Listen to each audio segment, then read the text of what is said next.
dafa am bés imam Ali ibn Abi Talib ginnaaw xare Siffin ba mu bàyyeekoo foofu ba xeex ak xawaari ji ci jamonoy fitna yi nga xam ne fitna ji bari na lool ci jamono jooju ak ni xare yi tegaloo woon ak ni ko ñenn ñi eene woon ba bëggoon ko rey rawatina xawaari ji jamono jooju nag Seydina Ali dundam dafa nekkoon ci danger ki ñuy wax Ya'la ibn Murra as-Saqafi moom ak benn xaritam nee nañ dafa am guddi goo xam ne imam Ali dafa génn dem ca jàkka ja di naafila comme ni mu ko aadawoo di defee nee na naka la Ali demee ci jàkka ji di naafila man Ya'la ibn Murra moom ak beneen waay ñu daal di topp imam Ali taxaw ci buntu jàkka ji di ko garder balaa am ñu ko fa fekk naka ñu toogee foofu ba imam Ali naafila ba noppi génn fekk leen ci buntu bi imam Ali ne leen maa yujlisukum mu ne nahrusuk imam Ali ne lan moo tax ngeen toog fii Ya'la ibn Murra ne dañ fay toog ngir garder la desaan Ali ne ko amin ahlil ardi tahrusun am min ahlis sama mu ne bal min ahlil ard Ali ne ko ndax wattu gi ngeen may wattu pour waa asamaan bañ a dal sama kaw la wala pour waa suuf la desaan ñu tontu Ali ne ko ñun kay dañ lay wattu ci waa suuf mooy nit ñi balaa ñu laa def naka sudut noonu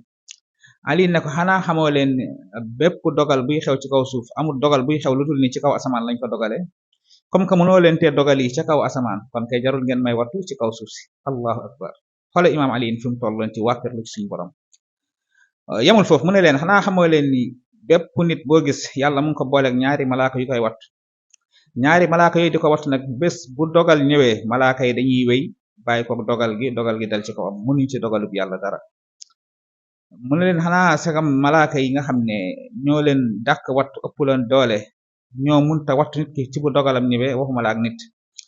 mu ne beneen ba ca topp it mooy xanaa xamoo leen nit ki du am cafka ngëm du yëg ngëm yàlla bànneexu ngëm yàlla du ko yëg mukk lu dul ni dafa gëm ni annama asaabahu lam yakun li yuxti'ahu wa ma axta'ahu lam yakun li yusiba mu ne kenn ci yéen du am cafkab ngëm lu dul ni dafa àgg ci ngëm lépp lu ko dal na xam ni loolu waru ko woon may daf ko war a dal lu yàlla dogal ci moom la waaye tamit lépp lu ko may loolu waru ko woon dal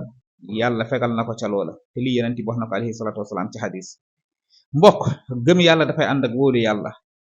fii la am imam aliyin tolloon ci wàkkirlu ci suñu borom ak wóolu yàlla ak delloo lépp suñu borom subhanahu wa ta'ala wasalaamu aleykum wa rahmatullah